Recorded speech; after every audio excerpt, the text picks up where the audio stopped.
I got to perform live on the American Music Awards, but I couldn't play live because the TALKBOX has all of these pieces. I thought at that moment, man, maybe I can reinvent this. Maybe there's a way to make this mobile. This isn't the first prototype, but this is the first one that really worked. But it was a process of refinement. Like this, this rubber was too stiff, so I found some different rubber that was softer, and I had to make the hole a little bit bigger so it traveled better. And then this particular plastic was too thick, so I tried one that was thinner. And these incremental changes added up to going from something that, when I first heard it, I was like, there was definitely times where I said, oh, this isn't gonna work. It doesn't sound anything like the TALKBOX. It's thin. It's just it's a waste of time. But then I would come back and I'd get an idea. Well, what if I tightened it this way, and what if I added this piece? So over the course of, I would say, 2 years, really, I was making these incremental changes. It started to sound decent. I put it on a record with Big Boy and Skrillex. That was the first time, and that was actually with a prototype that was very similar to this one. And then I said, okay, I need to be able to play with two hands so I can really play keyboards. So how am I going to hold these pieces on my neck?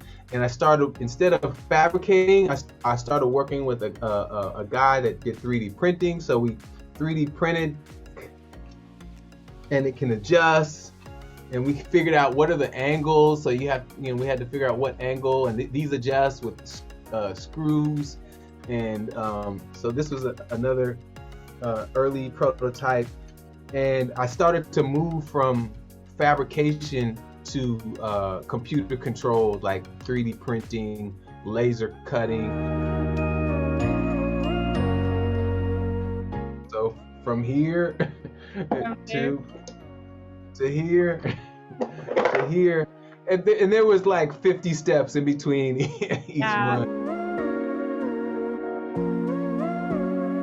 It's really awesome to think about how the students in MESA now are getting that same experience and training that I got as an adult, in middle school and in high school. And I think that my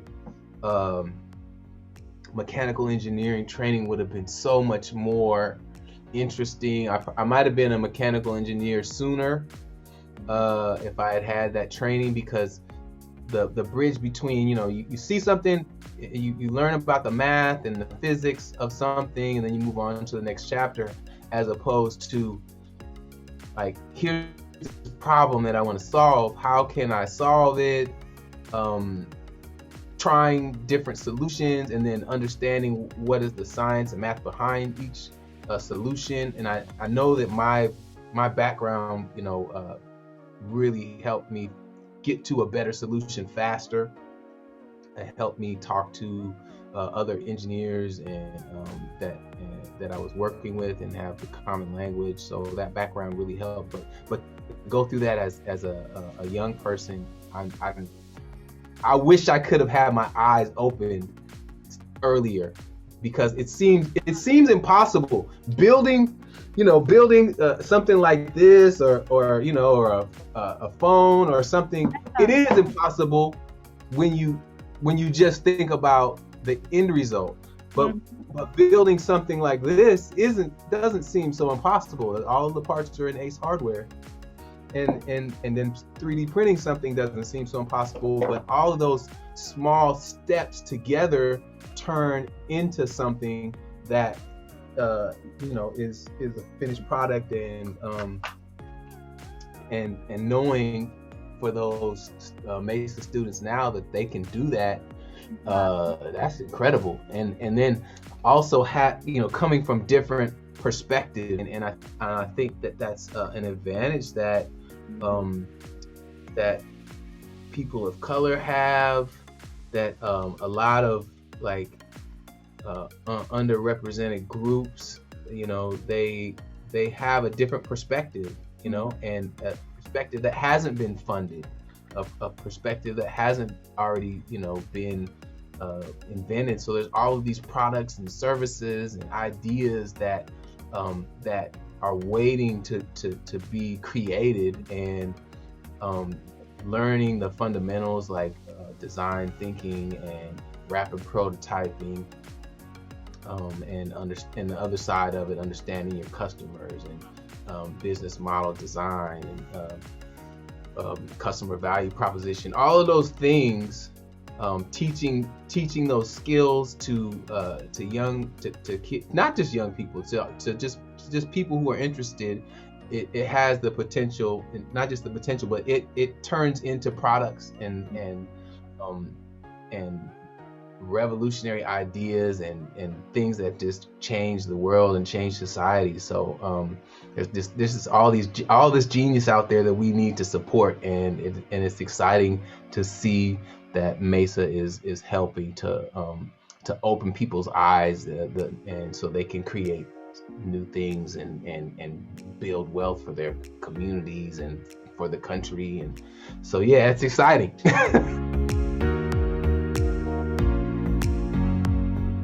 What we did was we replaced the synthesizer with an iPhone app that we created.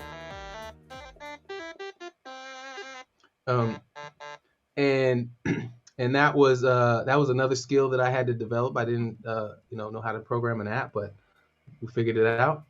And then the sound that comes out of the iPhone into the electrospit, and it's projected through your neck, and it comes out of your mouth. So when I oh wow wow wow wow wow wow oh wow wow wow wow wow wow and I'm not singing or talking. I'm just opening my mouth and pressing the key, and it's vibrating my neck, and the sound just comes. I'm actually holding my breath, so I just hold my breath, open my mouth,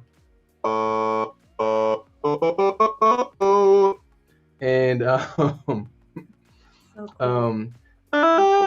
California love, California. Let me see. Knows how to party, California knows how to party. Oh, electro spit, baby. Yeah.